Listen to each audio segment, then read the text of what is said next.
बच्चों, हमने देखा कि किस तरह से लेखक जो थे वो अव्वल नंबर से पास हुए परीक्षा में, लेकिन उनके बड़े भाई जो कि हमेशा पढ़ते रहते थे और उन्हें नसीहत देते रहते थे कि इतना मत खेला करो, पढ़ाई किया करो, वो फेल हो गए।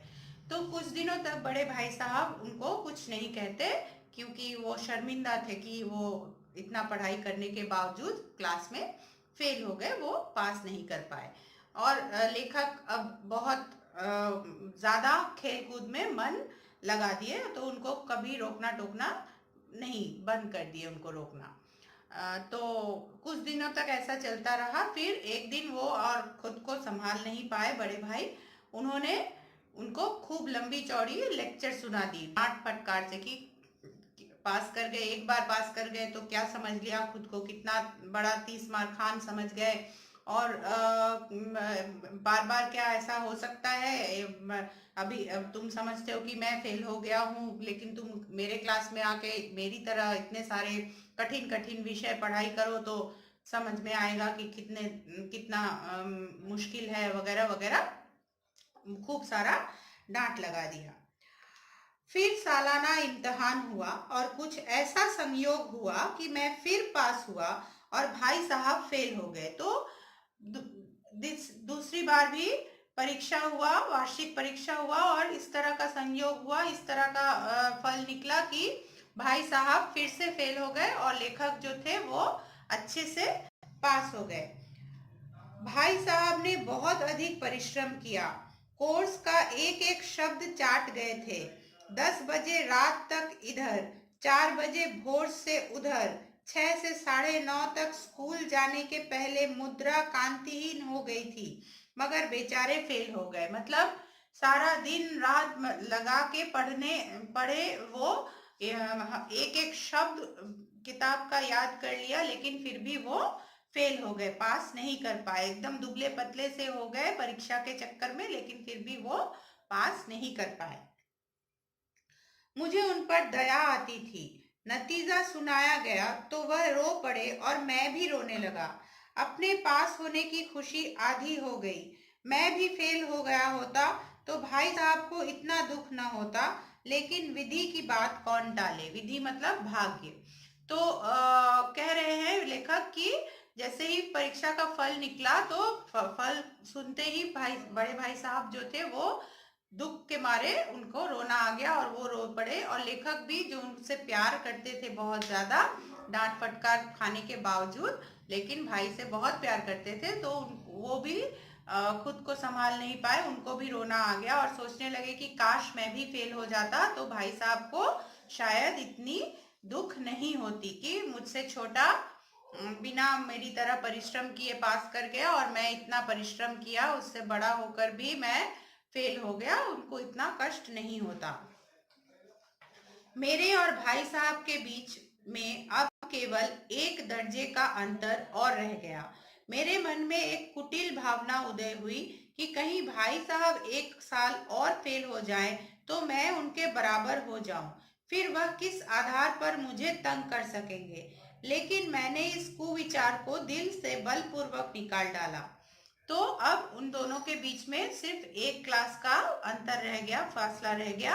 और लेखक के मन में एक गंदा सोच भी आया कि कहीं इस बार भी वो फेल कर जाए तो फिर मैं और वो साथ साथ एक क्लास में हो जाएंगे, फिर उनको मुझे डांटने का मौका नहीं मिलेगा। तो फिर उनके मन से ये विचार चला जाता है, क्योंकि वो अपने भाई से बहुत प्यार करते हैं। आखिर वह मुझे मेरे हित के विचार से ही तो डांटते हैं। मुझे इस वक्त अवश्य अप्रिय लगता है, मगर यह शायद उनके उपदेशों का ही असर हो कि मैं दनादन पास हो जाता हूँ, और इतने अच्छे नंबरों से। वो सोचते हैं कि भाई साहब जो मुझे डांटते हैं वो मेरे भले के लिए ही डांटते होंगे, और कहीं ना कहीं शायद मैं इतने अच्छे नंबरों से पास करता हूँ तो उनकी डांट की वजह से ही। अब भाई साहब बहुत कुछ नर्म पड़ गए थे। कई बार मुझे डांटने का अवसर पाकर भी उन्होंने धीरज से काम लिया।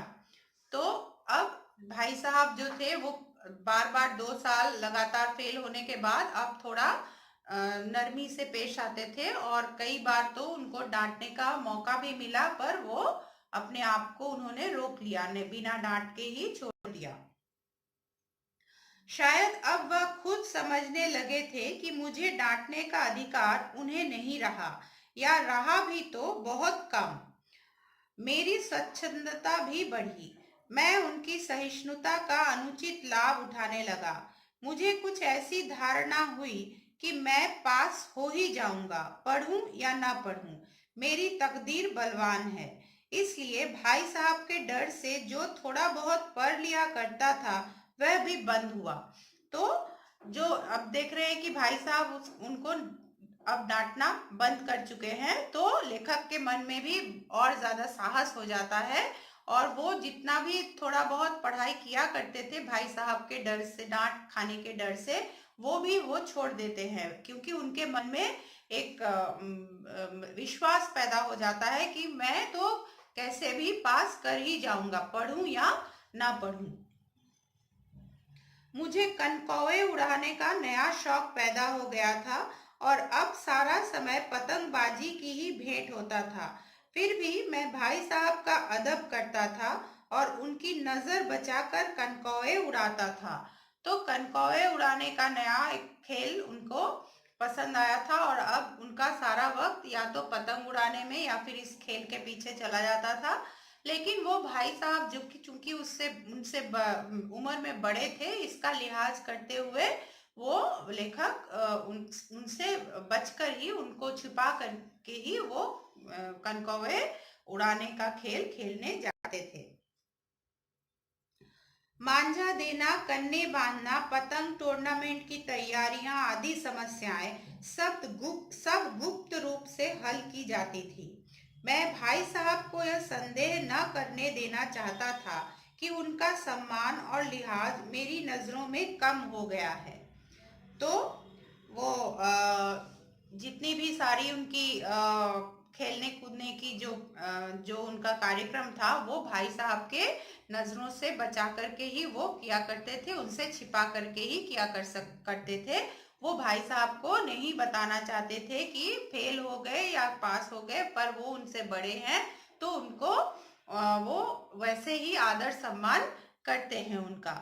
ऐसा नहीं कि वो बार बार फेल हो जाते हैं, इसका मतलब कि वो उनको उनका आदर सम्मान नहीं करते, उनकी बात नहीं मानना चाहते हैं, बल्कि वो उनसे बड़े हैं उम्र में, तो वो उनका लिहाज करते हैं और इसी लिहाज के खातिर, इसी सम्मान के खातिर वो बड़े भाई से छिपा करके ही खेल कूद में